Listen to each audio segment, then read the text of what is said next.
It seems bitter breaking the ties, the political ties. Just bring it on. Your table your resignation letter through social media handles, you respond to you through the same way. All through your resignation is a futile attempt, because your impeachment as deputy president equally removed you as a deputy party leader.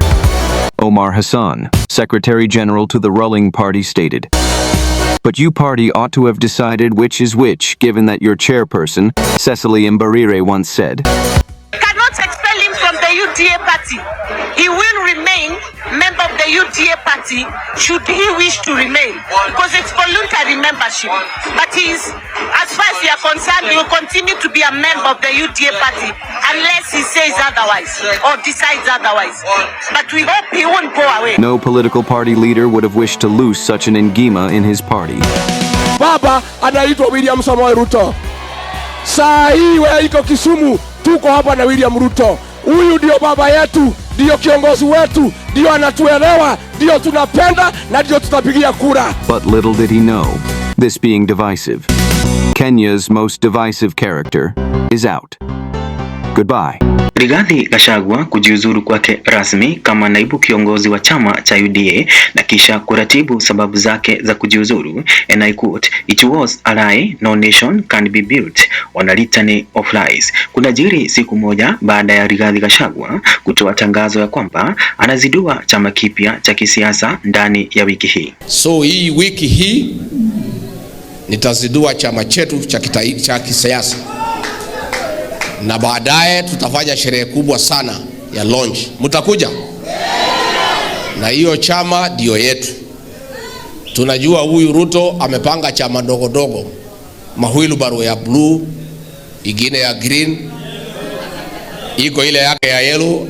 Ametengeneza mahwilbaro mingi sana, hata atajaribu kusimamisha tumarais huko hapa kwa mlima ati ndio agawagae kura yetu.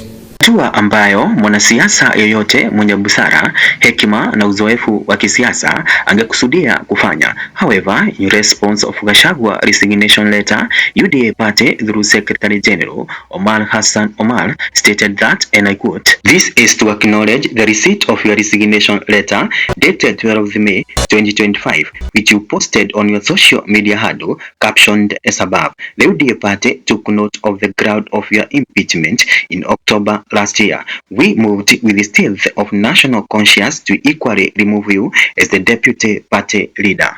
Kwa hakika Gachagua alifahamu haya yote, lakini pengine alitaka kujiepusha na any political strategy that UDA party would have used against to hinder him from being the party leader of the political party that he is about to launch or vie for any elective seat using the party. Kwa kuwa mtazamaji, kwa mujibu wa katiba za chama za kisiasa, huwezi ukawa mwanachama wa vyama mbili za kisiasa kwa pamoja. As the chairperson of UDA party, Cecily Mbarire, once stated that despite Kithure Kindiki taking over as the deputy party leader, Rigathi Gachagua remained a member of UDA party.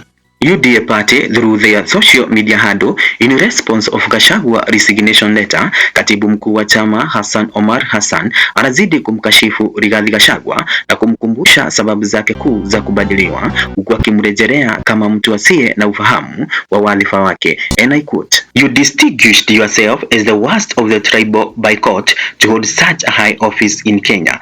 I'm sure Kenya will never have your likes in national leadership. Never. When will this bitter exchange of word between Rigathi Gachagua and his former political affiliate UDA come to rest? Kindly remember to hit subscribe button, notification bell, like and share. Hapa ni Neom Media, kituo nambari 2 nyuma ya hakuna.